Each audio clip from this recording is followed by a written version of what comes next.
একটা গ্রামের ঠিক শেষ প্রান্তে জন্ম নিয়েছিল ছেলেটার নাম ছিল রাকিব।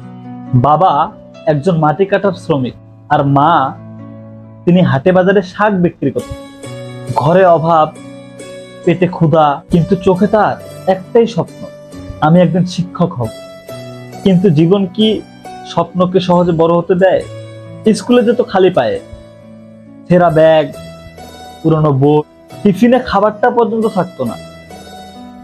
তবুও সে ক্লাস মিস করতো না, কারণ ওই যে একটাই স্বপ্ন, একদিন বড় হয়ে সে শিক্ষক হবে। একদিন ক্লাসে কি হয়েছে শোনেন। ক্লাসে শিক্ষক সমস্ত ছাত্রদেরকে জিজ্ঞেস করলো, তোমরা বড় হয়ে কি হবা, তোমাদের স্বপ্ন কি? ক্লাসে যেভাবে সবাই উত্তর দেয়, অ্যাজ ইউজুয়াল ভাবে সবাই ঠিক সেম ভাবে উত্তর দিল। কেউ ডাক্তার হবে, কেউ পাইলট হবে, কেউ ইঞ্জিনিয়ার হবে, কেউ আইনজীবী হবে, কেউ ব্যারিস্টার হবে। বাট যখন রাকিবের কাছে আসলো, আর রাকিবকে জিজ্ঞেস করা হলো, তোমার স্বপ্ন কি? রাকিব তখন তার স্বপ্নের কথা বলেই দিল, আমি একদিন শিক্ষক হব। সবাই হাসলো। শিক্ষক বলল, তোর মতো গরিব ছেলে হবে শিক্ষক? সেদিন সে কেঁদেছিল, প্রচুর কেঁদেছিল, কিন্তু সেদিনেই সে ঠিক করেছিল, এই পুরো দুনিয়া না বুঝলেও আমার স্বপ্নটাকে আমি ঠিকই বুঝবো। সকালবেলায় কাজ, বিকেলে পড়া, রাতভর মোমবাতির আলোয় বইয়ের পাতা উল্টানো। তার বন্ধুরা ঘুমায়, অথচ সে জেগে থাকে। তার ইচ্ছা ছিল অদম্য। এসএসসি পরীক্ষায় প্রথম স্থান অর্জন করে, কিন্তু কলেজে ভর্তি হওয়ার টাকাটা নেই। ভর্তি ফির অভাবে কলেজে ভর্তি হতে পারছিল না। তখন সে কি করলো? তখন সে ফুল বিক্রি করতে শুরু করলো। এক হাতে বই, আর এক হাতে ফুলের ঝুড়ি। লোকেরা তাকে ব্যঙ্গ করে বলতো, ফুল বেচে কেউ শিক্ষক হয় নাকি? আরো কত তুচ্ছ তাচ্ছিল্যতা।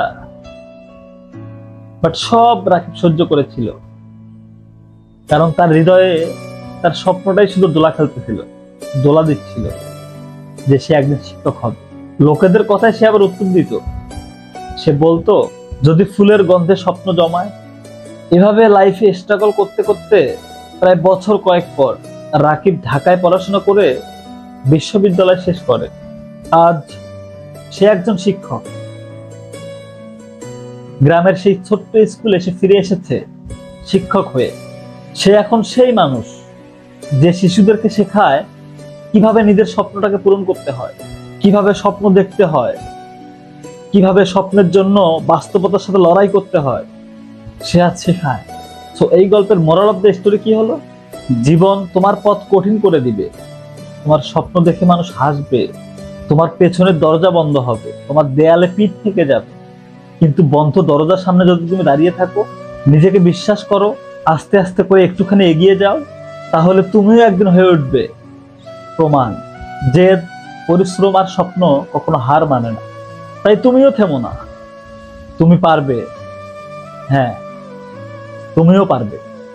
যদি গল্পটা ভালো লেগে থাকে অবশ্যই শেয়ার করো, কারণ কারো জীবনের আলো হয়তো তুমিও জ্বালাতে পারো।